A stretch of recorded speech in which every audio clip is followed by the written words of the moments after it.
A story from this week just shook me to the core. 70 Christians were beheaded in an African country by ISIS-aligned militants. So just a warning, some of this content is going to be pretty graphic, so this is not for children. Get them out of the room. We're going to take a look at some of the photos. So here you're seeing some of the people in the village beginning to dig a mass grave for all of the people that were beheaded. Here you're going to see another photo of Red Cross type workers burying the dead in this situation. It's just a tragic, tragic, tragic loss for the church.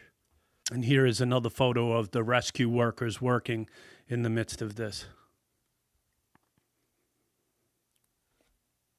And what's the most enraging about all of this is 70 Christians were deleted, and the mainstream media has been absolutely silent about this. They're not covering the story. It is no secret that the media could care less about Christians. If we're going to be honest, they might even hate us. This massacre happened right inside a Protestant church in the Democratic Republic of Congo. Okay, so here is one picture of this village that was attacked in this story.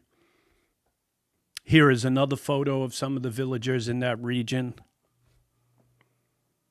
So these Christians were reportedly from the Lubero district, were forced out of their homes, allegedly early in the morning of February 13th, with the rebels shouting out loud, "Get out, get out."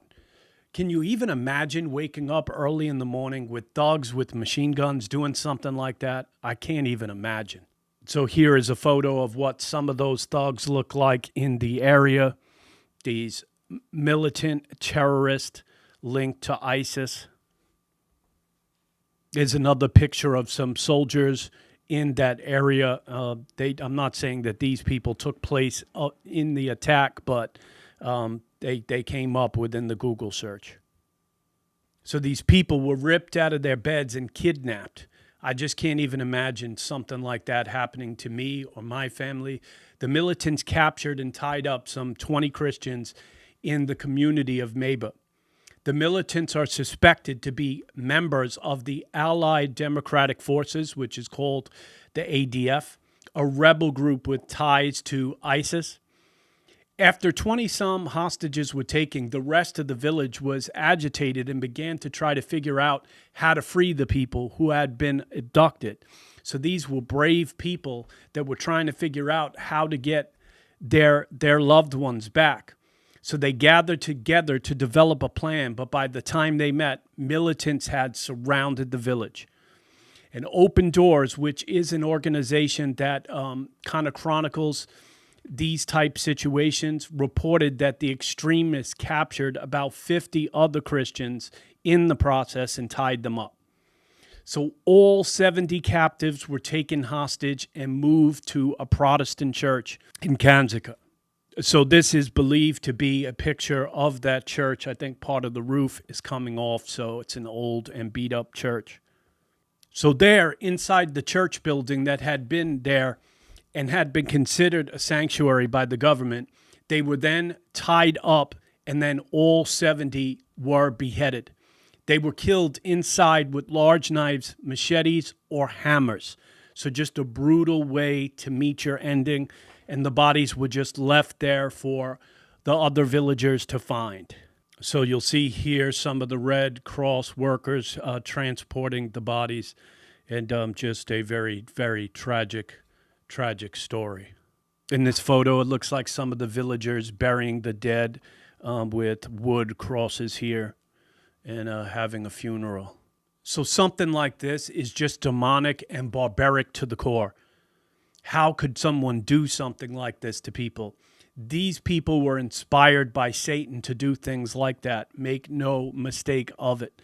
Evil is real. Evil and demonic forces are in operation throughout all the world.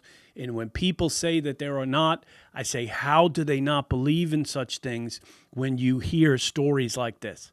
But sources reported that the local Islamic militants wouldn't let the Christian leaders bury their dead for 5 days. So the bodies were just laying there out in the open church, and just a tragic situation. Here's a picture of some people gathering together for a funeral for the people. And here is another photograph of another funeral in the area.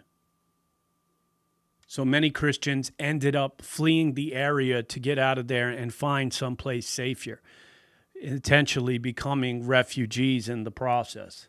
Here was one photo of them fleeing the village. A picture is worth 1,000 words. Just deeply, deeply, deeply just sad about something like this. I think it's important that we are aware of the different things that are going around the world, things that affect Christianity, that we're not just focused on just the Western world, but what is happening to our brothers and sisters in Christ in other places. So this was one of the deadliest attacks in the Lubero territory since the ADF started attacks there recently. ADF fighters, which are again the militants, have killed more than 200 people in this part of the DRC, according to local news websites. The ADF has carried out brutal attacks all across these provinces. Thousands of Christians have been displaced multiple times or killed. Houses have been looted and burned down. Schools have been relocated. Churches and health facilities have been forced to close, and several Christian villages have been abandoned because of all of this violence. 95% of the people living in the DRC are Christian. These are our Christian brothers and sisters that are being persecuted. I know for me that I started following a ministry, Voice of the Martyrs, many years ago, and I was just shocked as I followed all of their content, and they have a great podcast about different things happening with Christians around the world being persecuted, imprisoned in various forms, beaten, kidnapped, etc. And it's important to have a global view of Christianity, to know what's happening all throughout the world. And this helps give us a sober view of our Christian faith. This helps to make things very practical for us, where we can put ourselves in their shoes. So the ADF analyst says that they are bent on turning this community in this county into an Islamic Caliphate. This means forcing the majority Christian community to follow extreme Muslim practices. And I know, listen, there are many peaceful Muslims in the world. I know some that I have that are friends that I will dialogue with and discuss faith matters with. But there are also so many countries where Muslims persecute and kill Christians, often in barbaric ways. This is the spirit of the Antichrist working through these people, and there's no question about it. So Open Doors UK declared in a recent statement that Christians in the DRC face severe persecution and violence frequently from Islamic militants. And the ADF, especially in the eastern region, allied with ISIS group, the ADF abducted and killed Christians, attacked churches, leading to widespread terror, insecurity, and displacement. So although Fox News did pick up the story, almost no other American news outlets covered it.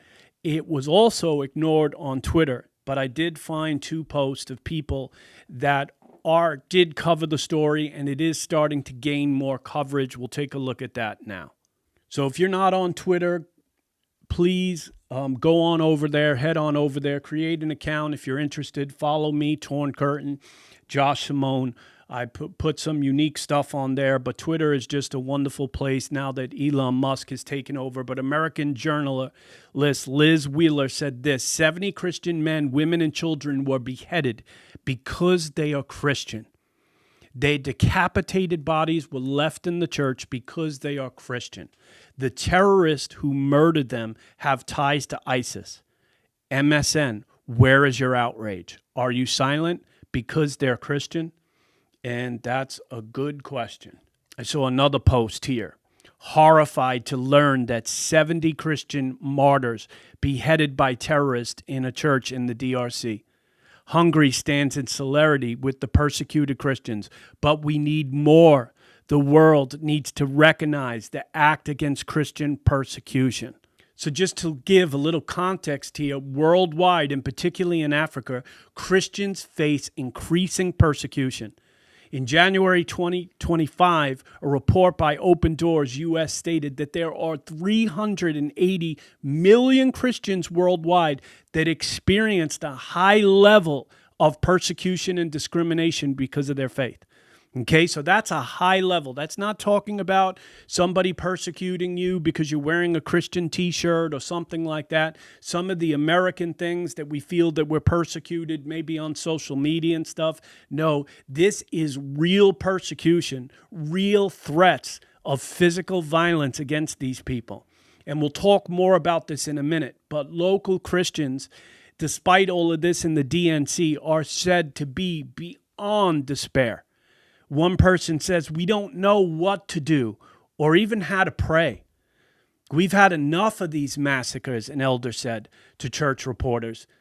May God's will be done alone. So these people are beyond devastated. And when these type situations happen all over the world in various places, every day, on an everyday basis, things like this happen. And they largely go uncaught by the American media, but this is a reality for many Christians. So we have a lot to be thankful for in America, and I'm going to close this video. But it's just important to remember that we have freedom to worship God, freedom to read the Bible and evangelize. We have freedom. We don't have to worry about, fears of being killed, tortured, or kidnapped. And terrible stories like this put things in perspective for us.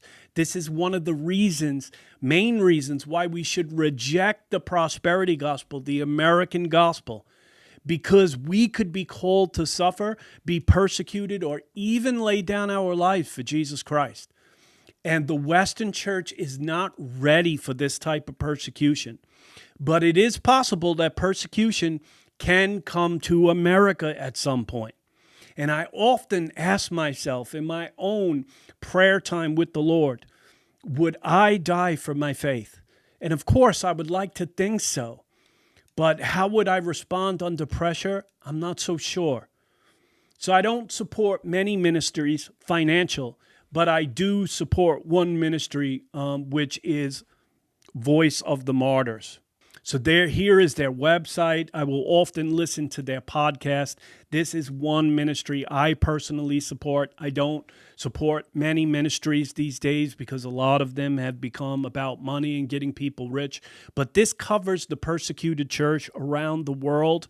And this is truly a type of ministry that is needed when many are suffering, imprisoned, or killed for Jesus Christ. So please stop giving your money to ministries like CBN and TBN. These ministries have multi-millions of dollars. This type ministries like this that focus on world missionaries, these are the type of people that really need the help, that really need the money. So we must also remember to keep the persecuted church in our prayers and not forget that in many places around the world, people cannot practice their faith openly without fears of persecution and even in some cases death.